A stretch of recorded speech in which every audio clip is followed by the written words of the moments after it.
Hello, welcome to Stephen Speak. On today's episode, I'm going to tell you about probably the worst and best holiday that I had been on as a kid with my parents. So, stay tuned for that.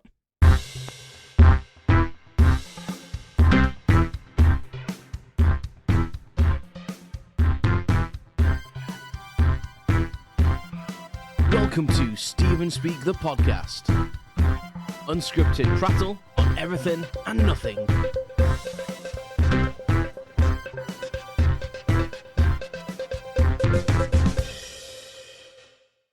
Hello, welcome to Stephen Speak. Thank you very much for joining me once more.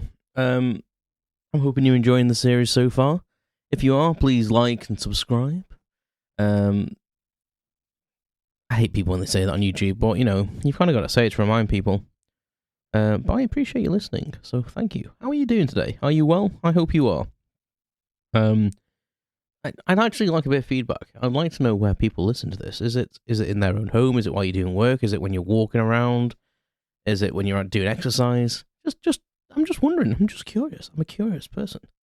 Anyway, on today's show, we're talking about a time that I went on holiday with my parents. My brother didn't go with us. It was a time when my brother's a bit older than me and he was at uni and stuff like that. In fact, I think, was he at uni? I'm trying to think.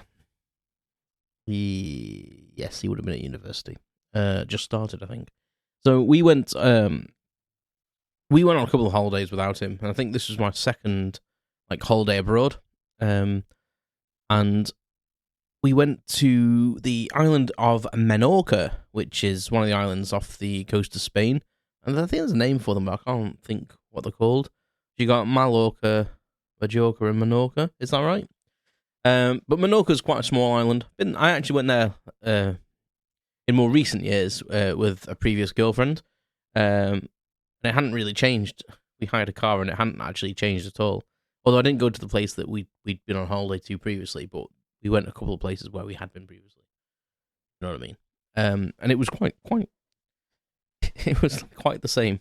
Anyway, this holiday with my parents, we booked to go to Menorca. Now we'd normally always go to Greece.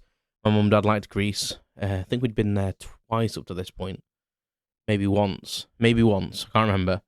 I was quite old. I was quite old when we started going on foreign holidays. We'd always gone away in this country or gone over to Ireland because obviously the family connection in Ireland.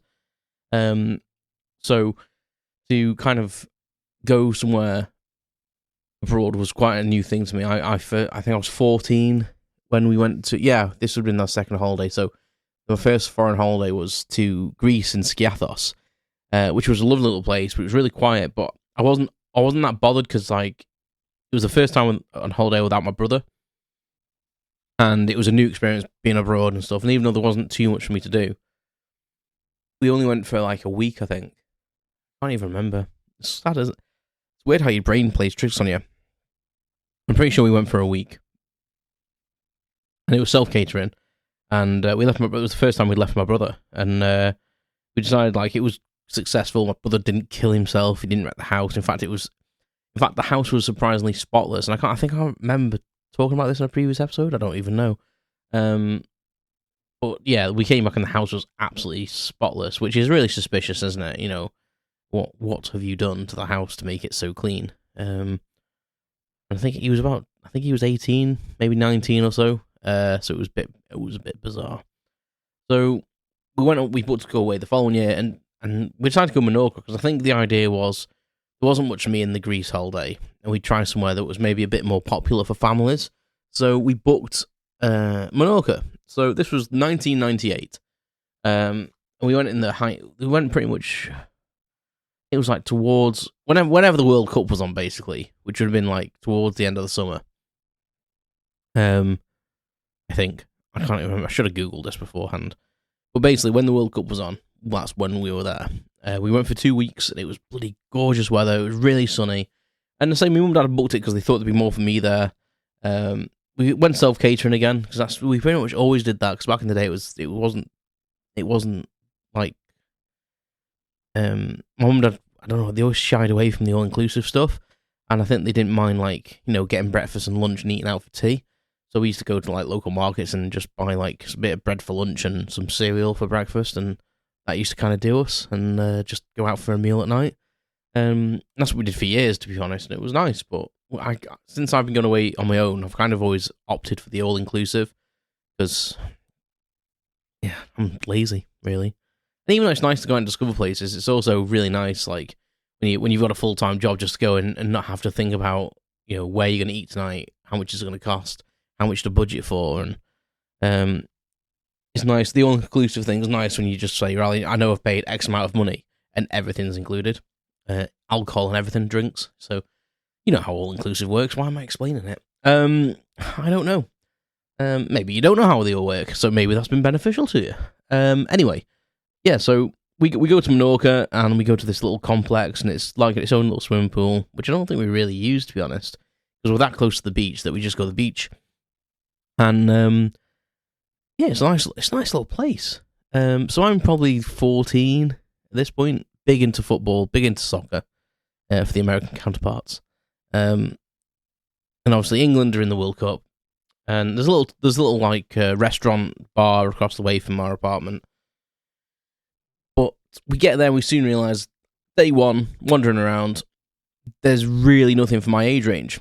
It was like a really weird place. Like, if you were like kind of older than 12 but under 16, there was nothing for you. So they had like these nightclubs for like teenagers / adults.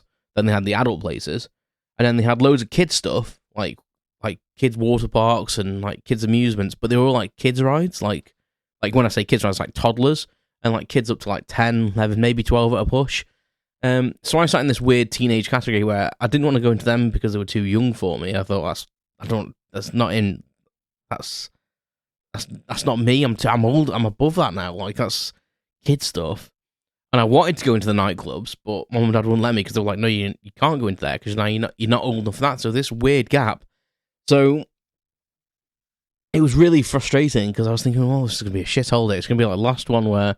It was really nice, but it was exciting to be on the first one. But I've been kind of really looking forward to this one because Mum and Dad said, "Oh, we've gone somewhere that's a little bit more lively," and I was really looking forward to it, thinking, "Oh yeah, brilliant! I can, go to the bars and have some fun. There'll be kids my age," and there wasn't. I mean, whether it was because we booked all inclusive, whether it was because we booked like self-catering advice, so all inclusive, we weren't in a hotel situation. I don't know.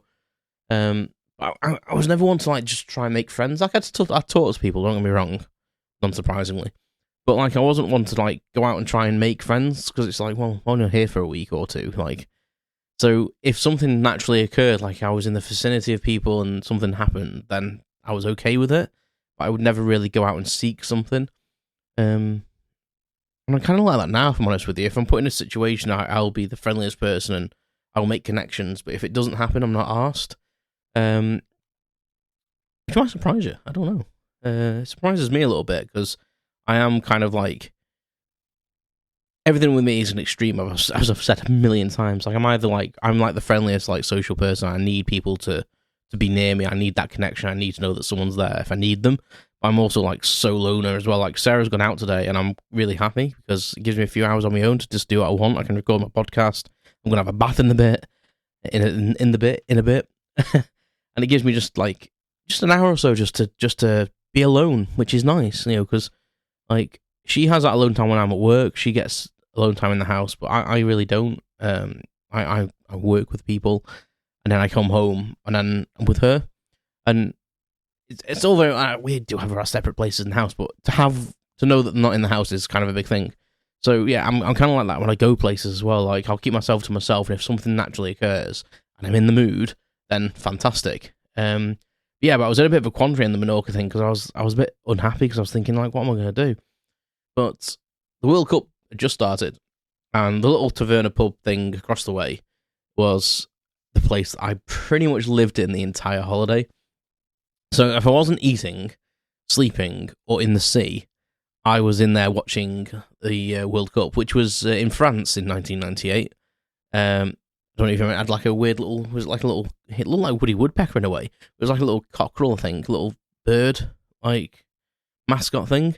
But yeah, that's pretty much. I watched like so many games in there, like so many, and My dad's not really into football. Like, he'll watch it, but he's not really back into it. My mum's the same. My mum will watch it normally if it's like an international game or something like that. But again, not really into it. So I spent a lot of time in there on my own. My dad would give me some pesetas, because it was before the euro. So he'd give me a wad of notes and just say, like, he said to the barman, like, he was called Manuel, by the way. So that went down a storm. It's a Faulty Towers reference, if you don't realise. Google it. I presume you would. I think everyone would know that, maybe. I don't know. Depends where you're listening from, doesn't it? I get quite a lot of international listeners. So he just said to the guy, like, is it okay if he sits there? Will you serve him, really? And they don't really care in Spain, to be honest. Like, I was going down the shop and buying cigars for my dad, and they literally didn't care. I just was like, they were like, oh, you're not old enough to buy these, and I was just like, they're for my dad. And they were like, oh, okay then. Like, that's what? If you did that in the UK, they'd bloody belt you. Call the police. So that's pretty much where I lived the entire holiday. It was in this little bar, and I got friendly with this group of men because I was always in there, and they were in there quite a lot for certain games. Not all of them. I was in there pretty much for every single game. Like, I drank so much orange juice and Coca-Cola and lemonade, it's unbelievable. But this big group of lads, they were. I don't know how to describe them without trying not to sound offensive. They were quite, like, common and rough, but they were just the friendliest guys ever. And I feel like they had some sort of gangster connection. I don't know. They just give this vibe off as if they were into dodgy stuff, but they kind of took me under the wing a little bit because they saw me sat there on my own, and they were like, oh, like, I think they were a bit concerned actually at first. Like, why have you been left on your own? And I was like, oh, well, like, my dad isn't into football that much, and I'm a bit bored. And like, every time they went back to the apartment for lunch, I'd be like, scoff something and come to the pub, and I give them a bit of alone time as well. They'd be off shopping or whatever, and they always knew where to find me. And so I think they felt a bit sorry for me in the pub, and they said, "Oh, well, if you want to scooch over and sit near us, kind of thing, that's fine." Like, and I was like, and they would buy me drinks and stuff, and they were big rough guys. And I remember, like, my dad came in, and my dad's like ex-paratrooper, like, he's hard. Like, he's not afraid of people, but he was just like, Jesus, who are these people you're hanging out with? And I was like, oh, they're really nice. Like, even at that age, I could tell they were a little bit rough around the edges, but they had, like, the heart was in the right place, and they had morals and stuff. Like, one of them was, like, swearing around me, and there was just, like, kind of this leader guy. He was a big, tall, like, slightly overweight, bald guy. Probably what you would call, like, a typical England supporter, but again, I don't want to stereotype people, but, that's what he looked like. But he was the nicest guy, but when he turned on, like, the look, let's say, he was like, oh shit, like, and that kind of made me wonder if he was like a gangster or something. I don't know, because everyone seemed to, as soon as he was kind of like the very much the alpha male of the group, and people would jump when he said jump, and they would go and get a drink and stuff. But he was buying me drinks. Like, I was going to the bar and getting Coke and stuff, and he was like, no, you're with us now, mate, I'll buy you a Coke, when they were doing, like, rounds and stuff. And I was like, oh, I can't buy you a drink. And he was like, don't worry about it. And but I think the reason they invited me over is because I was so into the football. So before they said, like, come and join us kind of thing, I was just sat on a table. But because I'm still like this with sports now. If I'm watching the Philly Eagles, like, I'll shout at the TV, and I'm into it. You know what I mean? I'm there for it, kind of thing.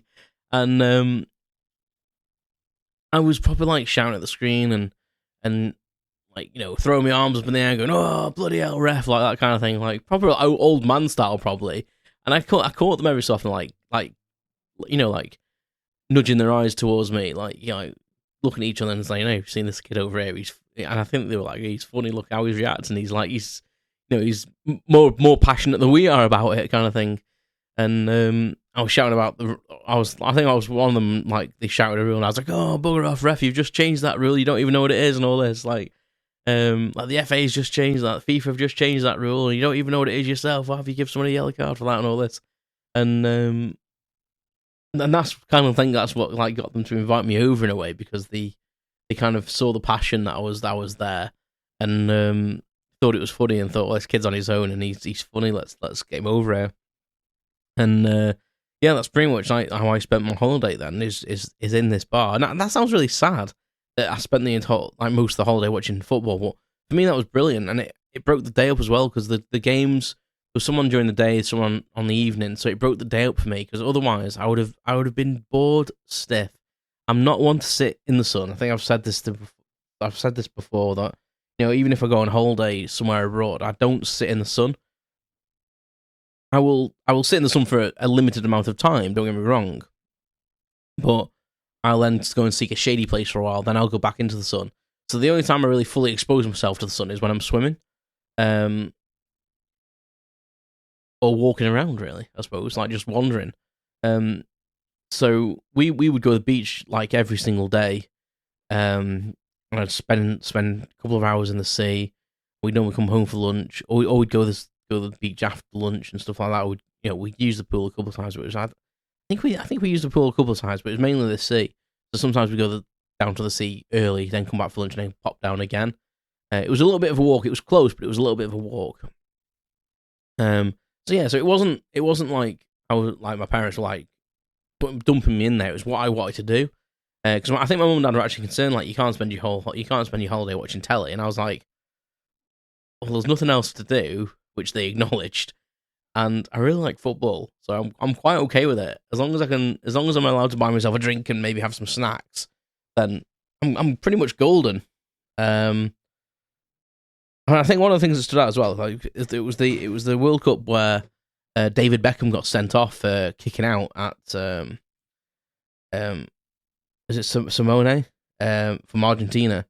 And I remember watching it and thinking, oh, what have you done that for, man? Like, what did you do that for? Me and Sarah just started watching the Beckham documentary that's on Netflix, and it brought it all back to me, like sitting in this pub, because obviously when it happened, the pub was full. My mum and dad were actually with us watching. They watched the England games with me, and when he did it, like, I was like, oh my god! And a lot of people were shouting abuse at the screen and stuff like that. And I was near these group of lads, and they were like, why aren't you angry? And I was like, well, I said, it's circumstances. And even back then, I kind of had like the empathy with David Beckham, that I was like, he's done it because he's felt aggrieved that person's like cropped him up, pushed him over and stuff, and gone down with, fell over with David, and then he's kind of stuff. And someone said something to him. I'm sure he did. He bends down and says something. And as he's walking away, Beckham just does the little flick of the heel and lower leg and knocks him over, which is the way he went down was like someone had shot him. But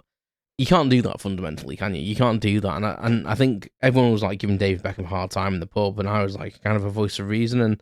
And the guys that I was sat with, like the gangsters. Sorry, I can't even hear that on the microphone. I'm kicking some boxes because it's, I don't know, while I'm talking, it's like soothing me. Weird. So I'm sorry if that's picking up. Yeah, so these guys were kind of thing, and they were from like Southeast London or something. So they had like that, that proper, like kind of Cockney, kind of gangstery kind of sounding voices. I hate to keep calling them gangsters, but it's the only thing I can think of. Because they were all lovely to me, and I can't say anything. I can't really say a bad word about them apart from that was the impression I got. But they were like, "Why aren't you being mad, Steve?" Oh, and I said, "Well, it's just what it is," and I explained it, and they were like, the alpha. I can't remember what it was called. I can't remember any of the names. I think I was a bit intimidated myself, so I think when they spoke to me, I was like, "Oh, okay then," kind of thing, like really like timid. And he was like, "Oh, it's a good viewpoint that is." He says you keep that viewpoint, mate. He says, "Don't lose that." He says, "That's you're right, aren't you? You're right." He says, someone does something to you, you got you retaliate, and sometimes even if you're a professional in a moment, you lose your head. And I was like, "Oh, that's what I think." I said, "He still shouldn't have done it, but like things happen." And then it's I felt quite grown up on that holiday, to be honest. Felt like I was accepted by men, weirdly enough. On that, that's a weird thing to say, but I felt like I'd sat with this group and held my own, so I felt like, yeah, I've got an opinion, I'm going to share it. But yeah, I led loads of the chants and stuff, but that holiday was an absolute shitter for me. But the World Cup '98 saved it. So thanks, France '98. You saved my my summer holidays. And I suppose even if it had been in England, I'd have just been sat watching it in the house. At least when I was in Spain, and it was nice weather. And when when the 90 minutes had finished, I could go out into the sunshine again and go swimming and stuff like that. So it was still a lot better than being in Blighty. So so there you go. That was my like kind of holiday disaster, but not a disaster because I watched football and made friends with a load of gangsters. Let's say. Thank you very much for listening. I hope you enjoyed that little anecdote about my holiday from in Spain. And yes, that's it. I'll speak to you all soon. You take care and tune into the next episode. You've been listening to Stephen Speak the podcast. Thanks for listening to my unscripted prattle on everything and nothing. Visit stephenspeak.com for updates, information, and my blog. You can follow more updates on social media at StephenSpeakPC. Thanks very much, and I'll speak to you soon.